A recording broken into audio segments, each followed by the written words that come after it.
Welcome to the OFX podcast. I'm Dave Claxton, and along with me is my counterpart, Bethany McChesney. Hello. Last week, we talked all about Hyrox, and we dealt with the invitational division and people we thought that should be there. And top of our list was our guest this week, and our first guest actually, Morgan Schulz. Morgan, how you doing? I'm doing well today, Dave. How are you guys doing? Great. So why don't we start with a little background? Yeah, so Morgan, as far as I know here about your athletic history, you're a Division I track athlete, mainly in middle distance and sprints, maybe some hurdles. And you started Spartan not that long ago, maybe in 2019. And I find your track background rather interesting too, because coming from world as well, we had very similar college experiences plagued with injuries and multiple stress fractures, and so we've kind of talked briefly about that too, just our past and that that similar experience that we've had before. So you started Spartan recently, 2019 or 18? Yeah, 2019 was my first race. I actually went to Texas for it. It was kind of like a graduation gift because I graduated college in 2019, and my dad's like, all right, what do you want to do? Like, I'm like, can we go to Texas so I can run this race? And so that's kind of where it spearheaded from. Is I took my first trip to Austin, and then I did a Spartan Super, and I did pretty well. And then from there on out, I was like, I think I want to do this sport. Like, it seems up my alley and something that I feel like I can train specifically for, and it encapsulates all of my interests and strengths. So yeah, it started summer of 2019. Wow, yeah, so very recent. So you graduated, and I'm just curious, like, were there anything else on the options of your dad's list as a present to give to you? Because I mean, like, you might have wasted one there. There were closer races you could have went to, and you could have maybe got a car or a trip to Paris or something, and you went with Texas. That's really funny. Yeah. Basically, it was like, what do you want to do when you graduate? Because I had to start work like a few days after. I think it was like a few days after I graduated. I had to start working. So I only had like a little period of time to do something. And I figured, okay, we can get a flight to Texas. I can go race and then just fly right home. And then I can get home before work. So the only thing on my mind was I wanted to go somewhere. I didn't want to get something. Like, I could have been like, oh, can I have a new laptop, or I don't know, something materialistic, but I wanted to go somewhere. So I was like, okay, let's go to Texas. That's kind of how it transpired, I guess. That's very different for your generation. You guys are supposed to be the materialistic generation, and you're going for experiences. I don't think you've read the memo on how you're supposed to act. I mean, because you're still, and forgive me for asking, but I'm really old, so I'm allowed to. How old are you now? I'm 23. So 23, and you've already been through all this stuff. Like, that's amazing. So yeah. Spartan races. You came into Spartan races, and how did your first Spartan races go? Like, how did you place? How did they feel? I mean, yeah, the first one, it went really well considering I hadn't done an obstacle. Like, I've never been on obstacles before. And I failed a few things. I failed beater, and I failed the spear throw, and I failed twister. Those are the three I failed, and I still got second place. So wow, it was pretty cool to like be on the podium. And I didn't know that you won money or anything. And I was actually about to leave. Like, after I finished, I was like, oh, that was cool. Like, I got second, and then I was gonna leave, but then someone's like, oh, there's a podium. I'm like, oh, okay, cool. I guess I'll stay for that. So I was such a newbie. I didn't know anything. I really didn't know how to like do monkey bars even. The last time I'd done them was like when I was like maybe 5 or 6. So it was a weird experience, but it was so fun, and it pushed me out of my comfort zone so much, because for so long I would just do stuff that I was good at, like running, or stuff of that nature. So I thought it was really interesting. My first race went really well. And then I flew back to Chicago, and I did the Chicago Spartan sprint, I'm pretty sure. And that one, I lost both of my shoes when I was racing because it was really muddy. And I did really poor. Well, I think I got 4th or 5th, and I was just so devastated. because after I got second at that Texas race, I was like, oh, I'm like, why would I get less than second again? Like, I just assumed like I was going to do really well again. So that was a little devastating. But then from there on out, I just started training more specifically towards obstacle course racing. I started getting in the gym more. I had always been like really into like the gym, even when I was a runner. Like when I was in college, we would go to the gym pretty frequently, like do our training sessions and weightlifting. And I would love to be in there. Like I would show up before all the girls and leave after all the girls left because I wanted to do like extra reps. And I would like I would tell our strength coach, like, hey, I want to try and PR my back squat today. She'd be like, well, you don't need to do that. Like you're a 800-meter runner. That's not why. Like, it just seems fun. It's something different out of my comfort zone. And I'm so used to just running that I wanted to try something different. So I think starting Spartan in 2019 was like really good for me to like step out of my comfort zone. And I was kind of getting a little bit, I don't know, like sick of being complacent with my running because I don't know how much better I would have gotten in regards to like my PRs and stuff. So I kind of wanted to try something different. And I think, yeah, getting into obstacle course racing was the right move for me at the time. And I feel like I found it pretty young. I was like 22. It was last year, I guess. So 22. How much younger could you have found it, really? Yeah, exactly. Right. I couldn't have done it when I was in college because I was a runner. So, or I was on the track team. So yeah, I found it pretty young. And you did take a trip to Tahoe to Worlds in your first season as well. Yeah, that was.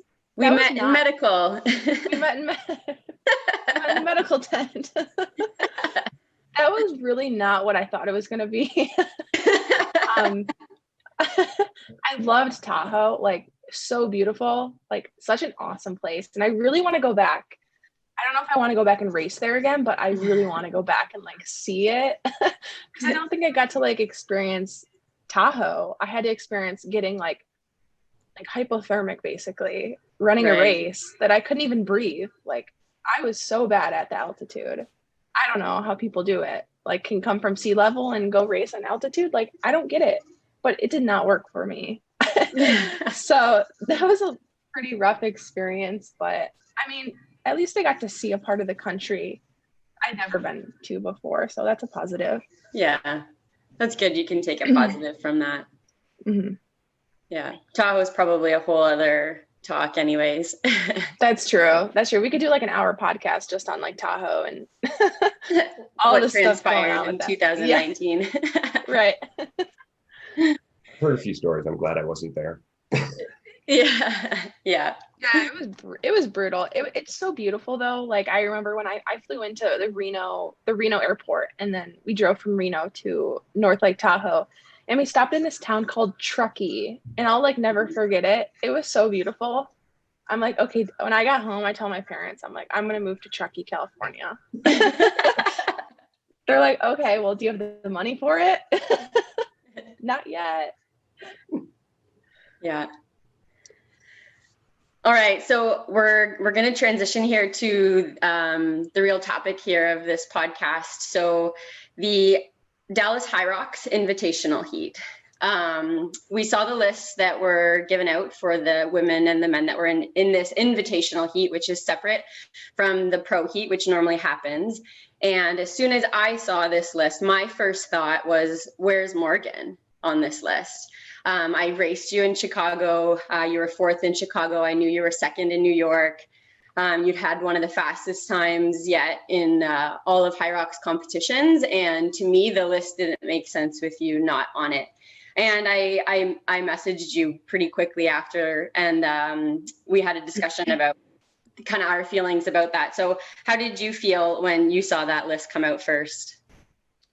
So the first thing I thought was, I was a little disappointed. I think that was my first reaction because I think some of these companies, what they want to do is, I think their thought is they want to reach out to people who have a large social media following, to, regardless of how athletic they are, maybe they look athletic on Instagram and they're like, okay, we're going to bring them in. And, you know, they have 50,000 followers on Instagram. They have 100,000 followers. Like, we'll get them in here. We'll tell them to promote our brand.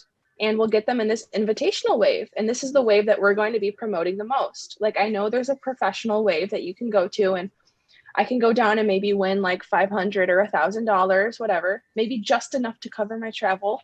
But like the fact that they listed out those people, I'm like kind of laughing because it's kind of funny because I can see right through it. Like, it's obvious what they're doing. They just choose people that are prominent on social media who have a lot of influence on like people, so that Hyrox can get their followers to follow Hyrox, to promote Hyrox themselves, to go to Hyrox races. But they're inviting them to the invitational wave, which is an invitational wave for, it should be for people who have already done a Hyrox race and who are good at Hyrox already. Like, they're giving out so much money for people to do to win, basically, and they're choosing people who have never ever competed in a Hyrox before. For people who have never done it, it's going to destroy you. The first time that I did it in New York City, I could not walk for at least 6 days. It took me 6 days, and I trained specifically for Hyrox. Like, and you finished second. And I finished second. And at that point, I was like lifting heavy. I was literally specifically training for Hyrox.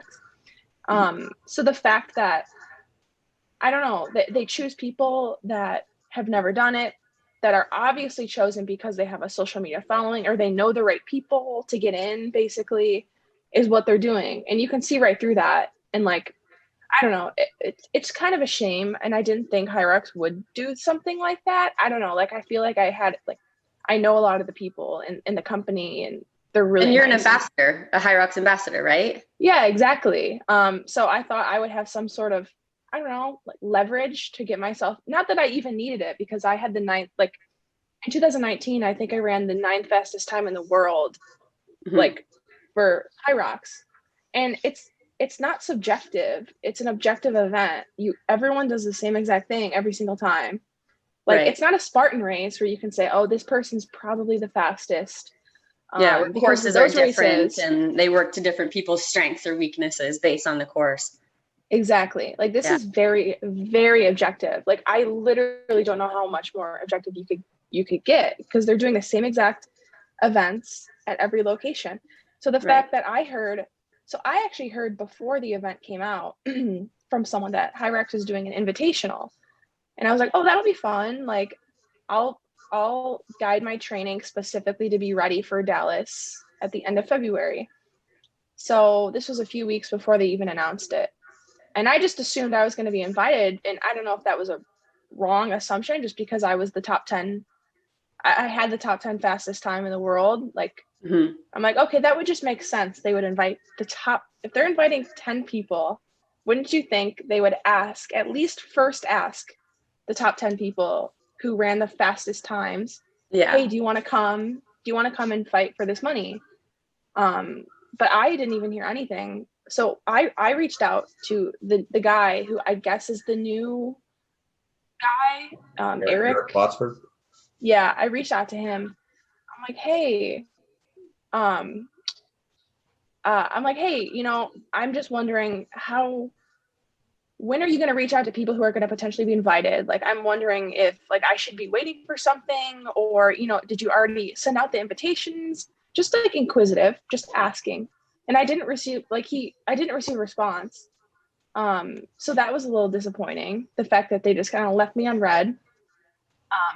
And also I don't know. I feel like I had it, like I said, I have some leverage with the people that are inside, like working on Hyrox. Like, I've known a lot of the people who work there. So that was a little disappointing too. Yeah, that was a long-winded answer for how did I feel. But I think overall, it was just kind of disappointing that they would, it's obvious, like for people who don't understand, it's just so obvious. They just choose people who have a large social media following, who look fit. I don't know some of these people. Are they fit? Maybe. But have they done a Hyrox before? No. I don't know. It's just ridiculous. Yeah. That's what I think. Yeah, it's definitely a frustration as an athlete when your Instagram following determines your worth in an event. Yeah. Yeah. So it's insane. You reached out to Lauren as well, who was part of choosing the athletes, if I'm not mistaken. Yeah, for sure. So Lauren, because she won the world championship this year, or 2020, I don't know, last month or something. She had left, like, she was able to kind of choose who she wanted to compete against. And she reached out to Eric, or no, Eric reached out to her, sending a screenshot of my message that he got from me saying, like, oh, who is this girl? Like, she wants to compete. And then she sent me that screenshot. And that was really funny. A little like, so she sent me that screenshot that he had of my message and was like, hey, like, I'm really trying to get you in this race. Like, I think she really wanted me to come and do the race. So she was trying to reach out to him on my behalf, but he said that he wanted to reach out to top level CrossFit athletes. I don't know, some other like people probably who have a big following or who have done other cool things. Like, I'm not saying these girls like aren't fit. Like, I'm sure like they can do a lot of cool stuff. But the way that he, I don't know, said that, and the way that he didn't even respond to my message, like, he could have just been like, you know what? Thanks for reaching out. We've decided to go with like these people. If someone drops, sure, maybe we'll put your name in the mix of things. But the fact that, I don't know, it was just such a weird set of circumstances. So basically she was like, yeah, I'm trying to like help you out here, but it seems like he was trying to reach out to like just other high level CrossFitters, runners. I really don't know. I kind of stopped following it after I was not invited. So I'm not sure who's going anymore, but it just seemed like a lot of people who have a big Instagram following. I don't know. That's what I think. And I'm going to play devil's advocate for a sec, because I mean, we think of Hyrox as a sport, and it has become a sport. It's really kind of changed the landscape, but they are still a business. And so primarily, I actually understand. I don't necessarily agree, but I understand why they would do what they're doing. Why they not why they would respond to you, but why they would go, we want to get the Instagram following, we want to bring in these CrossFitters, blah, blah, blah. I don't actually think they're going to do better. They're probably not. It's actually, I don't think it's suited to CrossFit people very much at all. But it can still, they want to expand their awareness. They want to expand their market and bring more new people in. And they're trying to I would think they're trying to get people who's like, let's say, aren't that good at CrossFit, but maybe they're more endurance orientated. And so they want to bring those people over and give them something to go to. So I get why they're doing it. I don't agree with the list.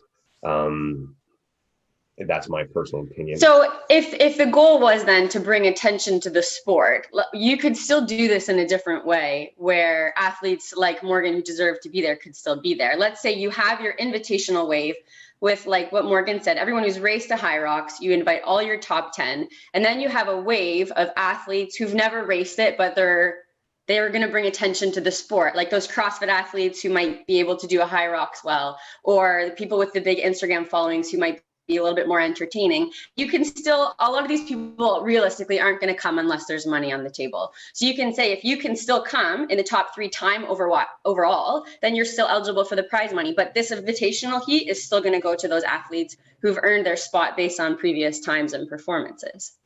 100% agree. Yeah, I think, they do want to bring awareness to the sport. I totally get it.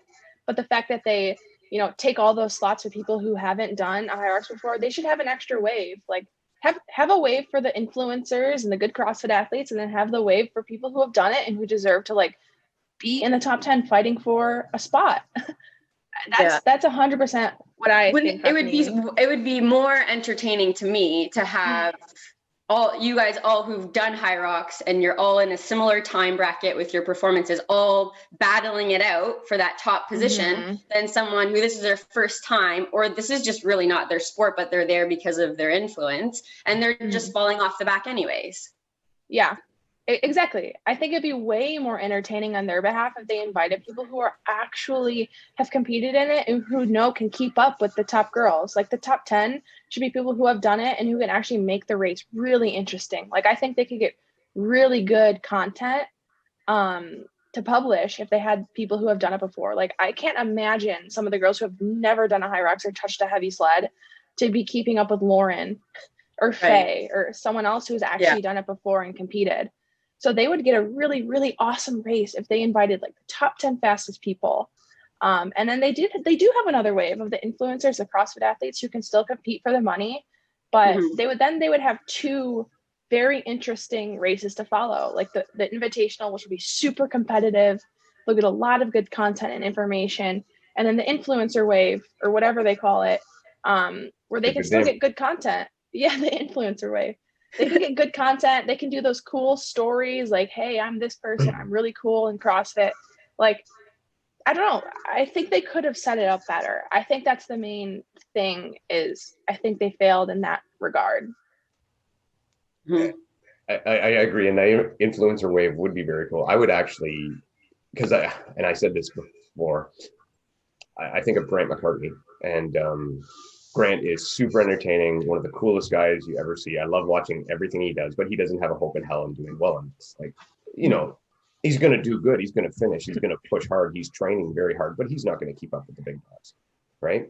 But I would love to see, like you say, a celebrity, an influencer wave where he, and again, maybe I'll use Faith as well, because I think Faith, while she's super powerful, I don't think she, at this point in her career, she has the foot speed to keep up with everybody.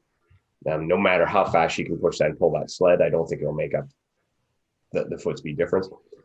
I'd love to watch a wave where I'm seeing those two go at it, and just how much it would beat them up, and the personalities that would come out, and how fun that would be to watch. But at the same time, I'm with you. I want to watch the true sport part of it, where I'm seeing the best of the best of the best against each other, and especially in the women's heat, because in the women's heat, it's wide open. Like it's way harder to pick who's going to win and come where in that heat than as opposed to the men's. The men's is a little more predictable, I'd say.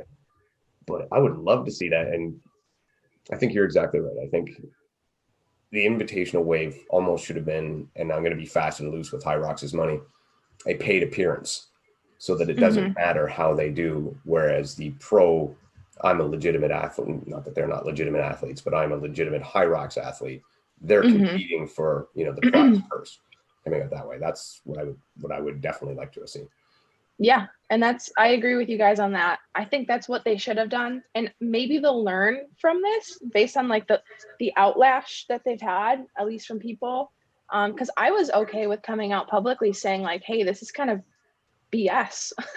Like what you guys are doing and who you're inviting. It's just dumb. I don't care about saying things like that, because I'm just sticking up for people like myself or other people. Like I've been talking to some guys who are good Hyrox athletes who are also one of the top 10 or 15 times in the world. And they're like, yeah, man, like it just sucks. They didn't ask me. Like I could have like done well, like in the invitational wave and been competitive with Hunter or like whoever else they invited. Like that just sucks that they're not going to get the chance to like go out and compete, because they're legitimate Hyrox athletes. So they're going to stay at home and probably do the virtual competition, which does not have money this time around.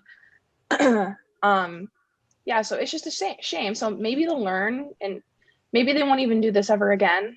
Maybe it's a one-time thing, which seems likely, but yeah.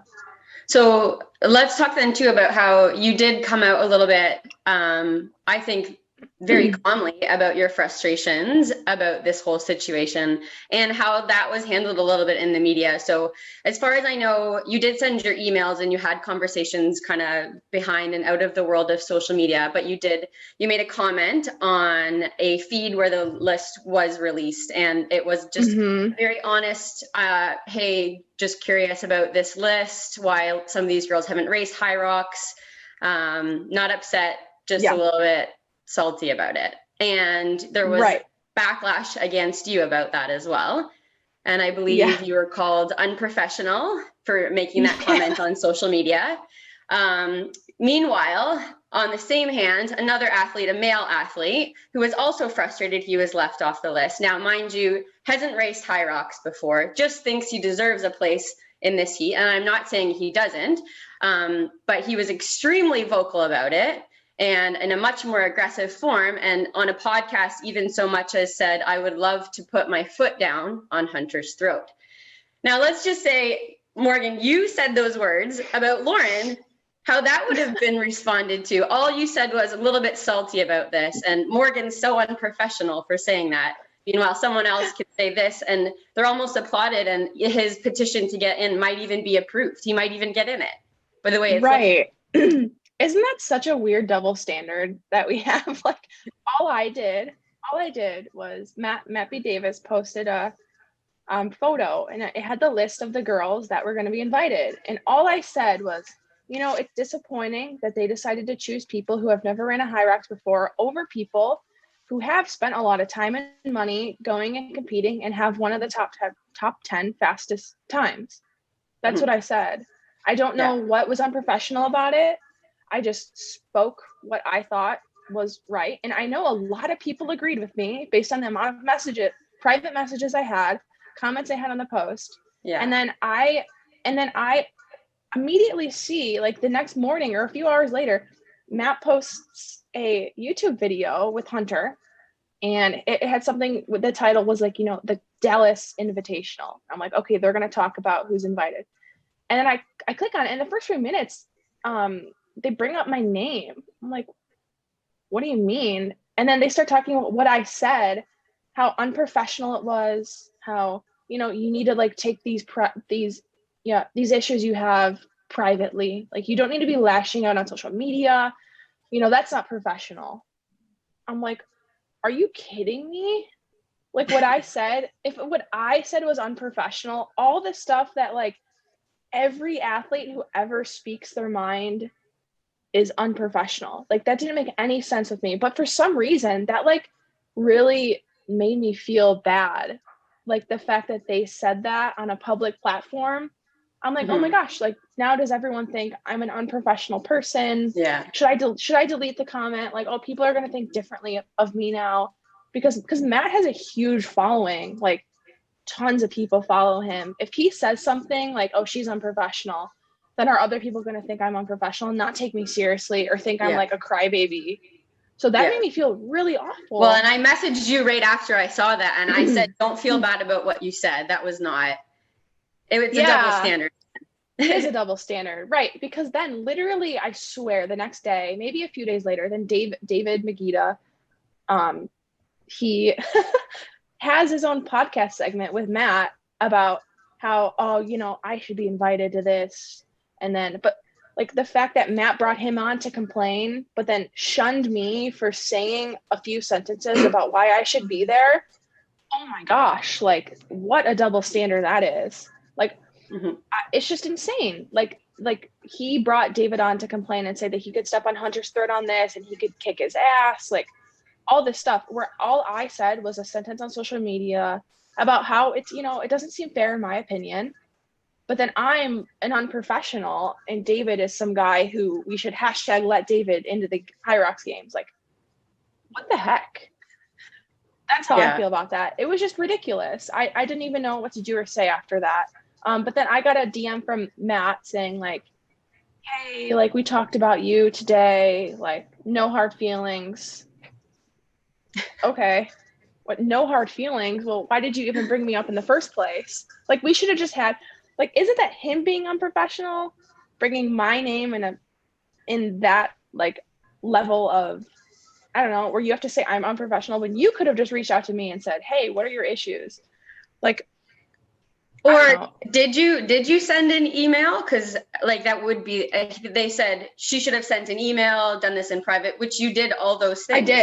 I did. Yeah. So they did not know, but I reached out to them multiple times asking, not even saying, hey, can I be invited? It was like, hey, what's the process? Like, when do people know if they are going to be invited? Because I wanted to know. I'm in school full time right now, and I have class until Friday night. So I needed, like, for me, I needed to plan, you know, my travel, where would I stay? Who would I stay with? Like, I don't have a lot of money. Like, I need to figure out if I could stay with somebody and all the logistics of it. So I reached out basically like, hey, am I like, not please invite me. Like, oh my gosh, I deserve it. It was like, hey, I'm just interested. Like, when are you guys going to reach out to, excuse me, when are you guys going to reach out to everyone? So I wanted to know. And I never got a response. I think I sent maybe 1 or 2 emails, and then I sent that Instagram DM. I was like, I'll just reach out to the source himself, Yeah. see what he has to say. And then he never responded. Which And sounds then I was very like, okay, professional. Mhm. yeah, right. And then I was like, this is frustrating. So I'm just going to say something. And it wasn't, I don't know. I thought it was fine to say, but some people, I guess, suggest otherwise. Whatever. I think it brings to like one of these, what, like we keep saying double standard, but I think it still makes people uncomfortable when women show emotions of anger and frustration. And sport to me is an arena where men and women are definitely much more equal than in other areas in the world, where we race the same distances now. We do the same events, especially OCR and Hyrox. We're doing the exact same thing, exact same courses, exact same races. It's very equal, but it's still that people get uncomfortable when women show anger and frustration. So you weren't even really showing anger, a little bit of frustration, but when a male counterpart in a similar situation shows a pretty extreme level of anger and frustration, it's more of an applauded situation. So to me, that's where it's frustrating, because again, we're going back to issues of why is it okay for a male counterpart to show these emotions, but a woman, it's not. It makes people still uncomfortable. And whether they realize that or not, it was still a natural response that happened. Yeah, it was basically like the male,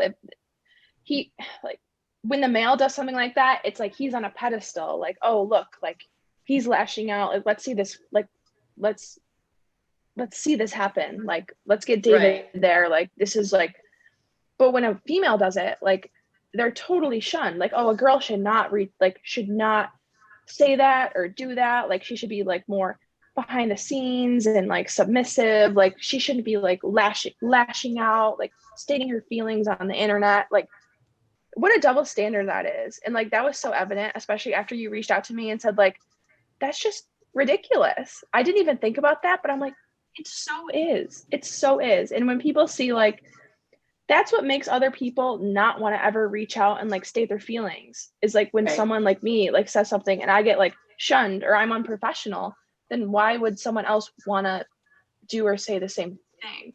Right. Like, I don't know, that whole last little bit there was a little unprofessional, so I'm going to edit it out, and I'm going to put in a David McGee clip, because okay, so as long as everybody's all right with that. Yeah, right. Yeah. I'll straight up, I didn't think what you did was unprofessional in the least. And I don't think what Matt did was unprofessional either. That's his gig, right? That's his job. He needs to, he's promoting the sport, he's promoting his brand, and he's dealing with the issues of the day. So I'm cool with that. I don't really have a problem with what he did. Especially he did preface all of it to saying that he has great respect for you and all that stuff. But I do totally agree that what you did was completely normal. And I think it's hilarious that anyone would get upset about it, when we always say we want athletes to talk. We want athletes to have even a little bit of personality. And you didn't even really show like a ton of personality. You just said, this sucks and I wish it was different, which is really wrong of you. Terrible, terrible, terrible. Life lesson for you. So I think that you both were fine. I do laugh at the get David into the games, especially because they're not talking about me, and they really should. But I think I think the problem I have with it is that in your case, you've proven statistically that you deserve to be in that grouping of women, that you belong. Whereas David McGee did, despite the fact, kick-ass athlete, and probably does have the abilities, but has not proven it to this point. And as has been said, and I think it was Hunter that said it, was you haven't done anything kind of big in like 6 years. Yeah, he says he's been racing and stuff, and that's great, but yeah, he hasn't been on the scene. He hasn't done a Hyrox event. He hasn't done anything similar to this on a large scale in a long time. So it makes far more sense that people would be wanting to see you get there and not, as opposed to him. Right. Yeah. Like you said, statistically, like I have ran a Hyrox, and I've ran a decently fast Hyrox. You've run three, haven't you? 3 Hyrox. Yeah, I've ran 3. Yeah, the Chicago, New York City, and then I did the Dallas doubles and then the singles on the same day. That was insane. But yeah, so it's not like out of this world for me to say, hey, like I feel like I could like or should be there, because I have ran it before. It's not like out of this world to be like, okay, can I come and race? Like the fact David, like you said, he's never done it before. I'm sure he'll do well. I mean, he could do well, but it's just like he's never done one before. So for him to lash out and say like, oh, I should be there, like you haven't proven that you should actually be there because you haven't raced one. And yeah. So how do you feel about some people saying, and it may have actually been Matt that said this, you didn't get picked. The best course of action is to head down there, go on the pro wave, the regular pro wave, and smoke that, and just show them how wrong they are.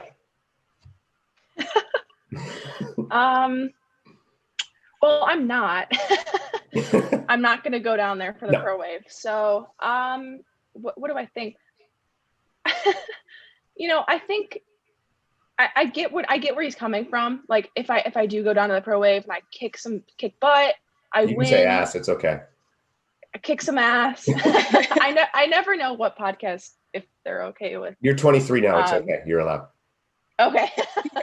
Yeah, I'm old enough now. Yeah, so I get what he's saying. Like, go down there, kick some ass, show them what you can do.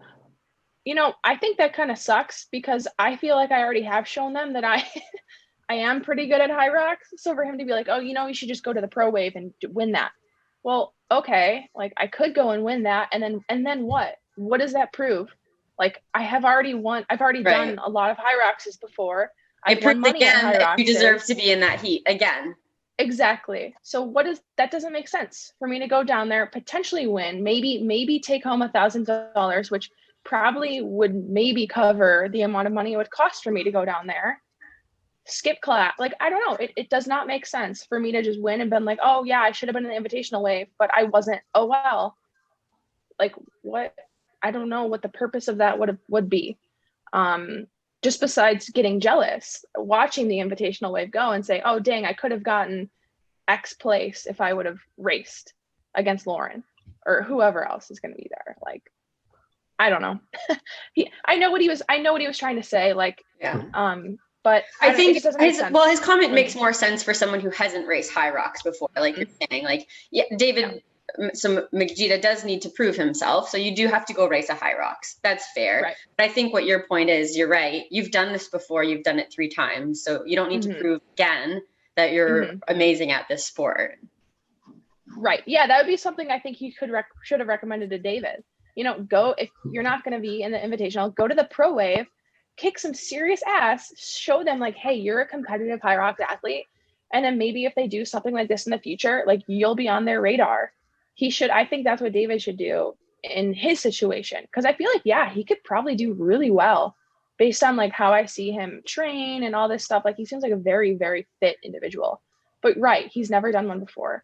So for someone who like that, who potentially could do really, really well and wants to show them like, hey, I can do really well, go down to that pro wave, win it, kick ass, and show them that you should have been in the invitational wave. And then maybe they'll start taking you seriously and like wanting to invite you to other competitions and such. But for me to be like, okay, I guess I'll go run the junior varsity race. That's like someone who's ran a varsity race before and is like, oh, you should go run JV just because, oh, sorry, we don't have enough room for you. Oh, okay, let me go spend $1,000 to go down to a place where I'm running a junior varsity race, not getting anything from it. Like say I win, so what? It doesn't change anything. Like I already have done well in Hyroxes before. So it just doesn't make sense for me to go down to the pro wave, maybe win. Also I just got surgery like a month ago. So I'm still like getting back to true form anyway. So like, I don't know. Yeah, for me, it just doesn't make sense to go down to the pro wave. So I'm going to try and do their virtual online thing. I think it's the same day as the Dallas one. So I guess I'll just stay at home and try that out as a nice training day. Well, I mean, just to kind of explain what you were saying on my level, the way I interpreted it is this.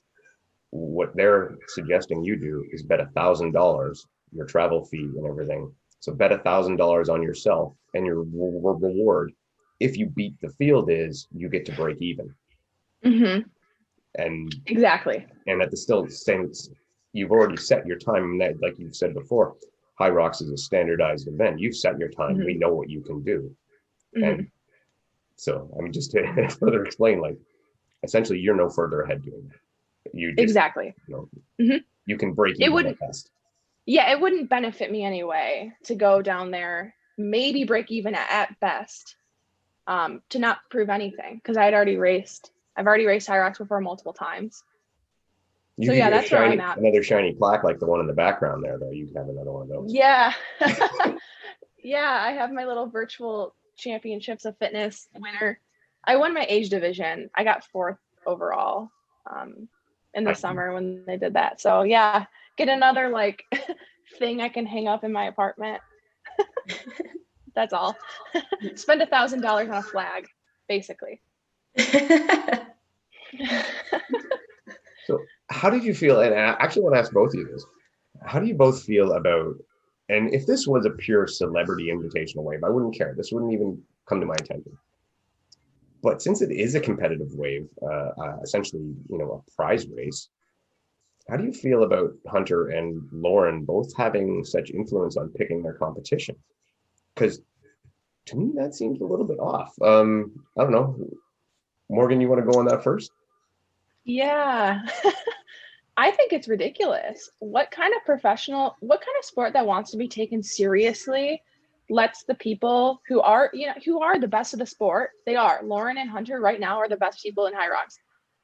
But what kind of sport that wants to be taken seriously lets their athletes choose who they want to compete against? Hey, I'll choose you. I'll choose you. If you know Hunter or Lauren, then you have a better chance at racing.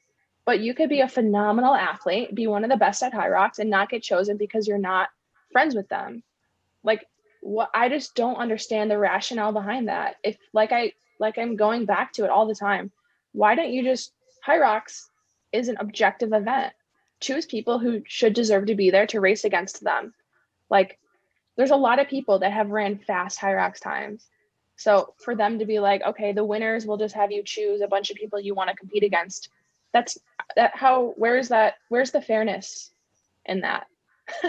But yeah, like, I don't know. It just doesn't make sense. At least for if they want people to take the sport seriously, like they're just going to have their good athletes choose who they want to compete against. I don't see how that makes sense when this sport is, like I said, very objective.